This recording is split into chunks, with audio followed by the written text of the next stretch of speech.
هو عدد جيوش الأعداء، يعني عدد جيش عمر بن سعد.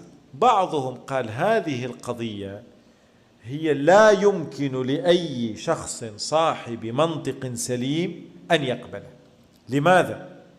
قال معقول دولة تخرج 30,000 مقاتل، والآن متوسط العدد أنهم 30,000، 30,000 شخص لأجل كم؟ لأجل 100 واحد؟ معقولة هذه؟ يعني 100 متمرد دولة تخرج لهم جيش قوامه 30,000؟ قال غير معقول. الآن افترض الدولة ستخرج في مقابل الواحد 10، كم يعني؟ 1000. في مقابل الواحد 30 مو 10، كم يصبح عندنا؟ 3000. احنا نتحدث عن 30,000، يعني كم ضعف؟ عدد كبير. قال هذا أمر لا عقلاني، ولا يمكن أن نقبل هذا الأمر. إما أن يكون هناك تحريف في عدد جيش الشام، جيش عمر بن سعد أقل بكثير من 30,000، أو العكس، أن يكون هناك تحريف في عدد أنصار الحسين عليه السلام، أنهم كانوا أكثر بكثير من هذا العدد، يعني ليسوا عشرات وإنما هم مئات أو آلاف. زين، نأتي لنجيب على هذا الإشكال. أولا، أول خلط ووهم في هذا الإشكال هو توهم أن كل هذا الجيش الذي خرج كان لمهمة قتالية، يعني لمبارزة جيش الحسين عليه السلام. هذا خطأ.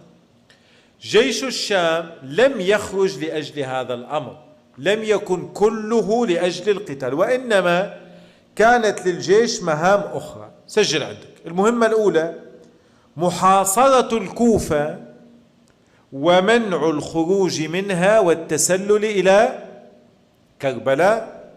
عبيد الله بن زياد كان يعرف أن للحسين عليه السلام أنصار في كربلاء، فضرب حصارا على الكوفة. هذا الجيش هو الذي حاصر الكوفة، كان محاصر للكوفة، يقف بين الكوفة وكربلاء لكي لا يصل أحد للحسين. وفي الليلة الأولى ذكرنا بعض النصوص التي تتحدث عن هذه القضية. 2، محاصرة الرقعة الجغرافية التي حصلت فيها المعركة. لماذا؟ لمنع وصول أنصار للحسين عليه السلام من المناطق الأخرى مثل الحجاز. يحتمل أنه الحج انتهى وكثير من الناس سيلحقون بالحسين، الاحتمال وارد.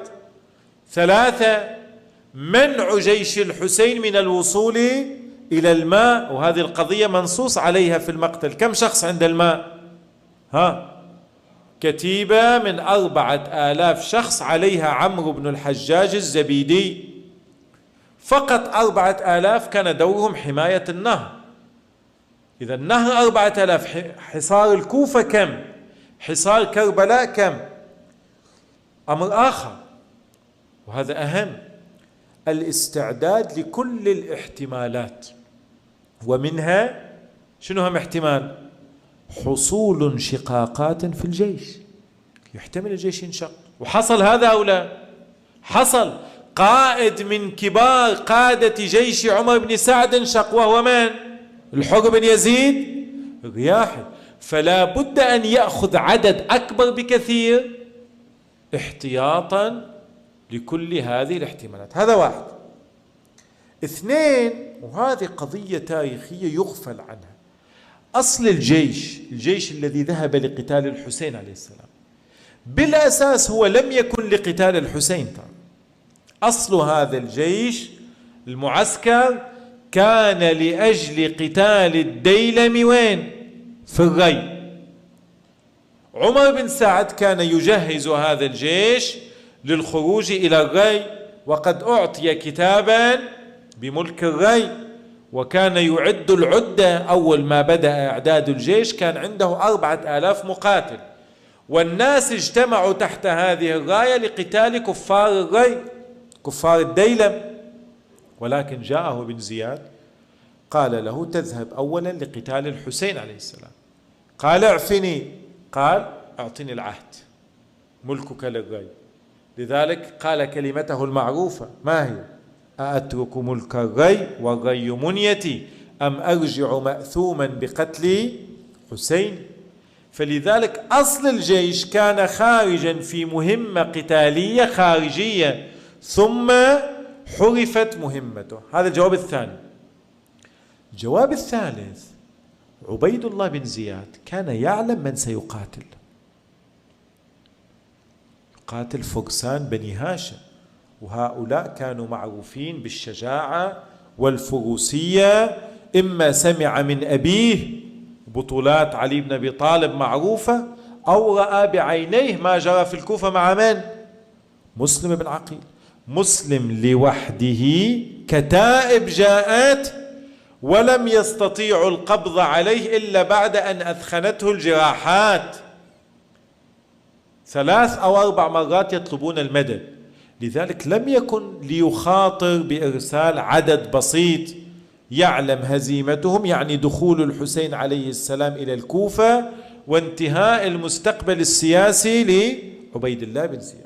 فلذلك أرسل هذا العدد. فلو نظرنا للجواب الأول والثاني والثالث نجد أن القضية طبيعية، وطبيعية جدا أن يكون عدد هذا الجيش بهذا الحجم. واضح إن شاء الله؟ زين، نأتي للقضية الحساسية أكثر. مو عدد الآن جيش عمر بن سعد، عدد القتلى في جيش عمر بن سعد. بعضهم يقول الآن نتحدث 30,000 ضد 100. تعبير ذاك يقول يابا ركضة واحدة يروحوا كله ما يبقى حد. 30,000 يمكنهم إبادة 100 في لحظات. فكيف نتحدث عن معركة مستعرة؟ وكيف نتحدث عن قتلى، بل أعداد كبيرة من القتلى في جيش عمر بن سعد؟ نتحدث أن الحسين عليه السلام قتل، العباس قتل، علي الأكبر قتل، القاسم قتل الأنصار، قتلوا مقاتل عظيمة. كيف ممكن هذا الشيء؟ والحال هذا التفاوت الكبير في ميزان القوى. زين، نفس القضية لا بد أن نرجع القضية لسياقها التاريخي. أولا، من الخطأ تصوير معركة كربلاء بهذه الصورة، أنها هجموا وانتهت المعركة ربع ساعة وانتهت. لا، المعركة في ذلك الوقت في ذلك الزمان لها أدبيات. أي معركة ارجعوا إلى كل التاريخ. تبدأ المعركة بالمفاوضات المتمثلة في الخطب المتبادلة. لذلك تشوف يوم عاشوراء الإمام الحسين خطب، العباس خطب، أصحاب الحسين خطبوا، طبيعي جدا. فترة طويلة مفاوضات، كل حرب تبدأ بهذه الصورة. وبعد المفاوضات يأتي شيء اسمه ماذا؟ المبارزات الفردية. يتبارزون، تصير مبارزات، قد تطول المبارزات، قد يكون يوم كامل مبارزات. بعد المبارزات يأتي ما يصطلح عليه بالحملات، يعني مجموعة يهجمون. أي معركة، حتى غزوات النبي صلى الله عليه وسلم، بدر وأحد وحنين، بنفس الطريقة: خطب، إلقاء حجة، مبارزات، ثم حملات. فلما نتحدث عن كربلاء ونتحدث عن عدد من القتلى، الآن يكفيك قضية المبارزات التي حصلت، مو واحد ضد واحد وتنتهي القضية. لا، واحد قتل واحد، ماذا يحصل؟ مات ذاك، يأتي آخر ليثر إليه، ثالث، رابع، مات الذي من هنا، يخرج غيره. قد تمتد المبارزة، بل قد تكون هناك جولات، مثل في كربلاء، جولة أولى خطب، مبارزة، حملة، ثم صلاة مثلا أو شيء، ثم من جديد خطبة، مبارزات وحملة. طبيعي جدا المعركة لما تكون بهذا الترتيب أن يحصل قتلى من الطرفين. فلذلك تصوير المعركة أنه التحام جيشين مباشرة هذا غير صحيح، هذا يختلف عن أدبيات كل المعارك. هذا أولا. ثانيا الموت في هذه المعارك ترى لا يكون بالسيف. احنا ماذا نفعل؟ نقول مبارزة كم تدوم؟ دقيقتين ثلاثة مثلا. زين، افترض كل مبارزة دقيقة واليوم مدته كذا والساعة مدتها كذا، إذن كم قتل؟ لا، هذا غير صحيح. نعم إذا بالسيف فقط كلامك صحيح، لكن هناك طرق أخرى للقتل أسرع. مثل ماذا؟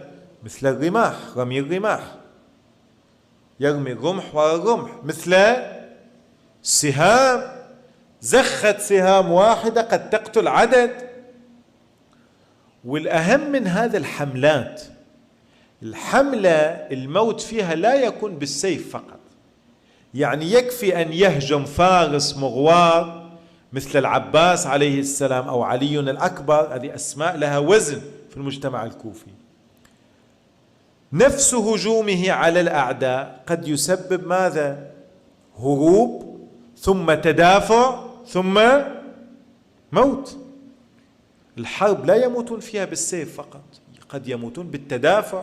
انت اليوم احنا ما عندنا أسلحة ولا شيء، يكون ازدحام، يصير تدافع في دقيقة ممكن 20 شخص يموت، صحيح أو لا؟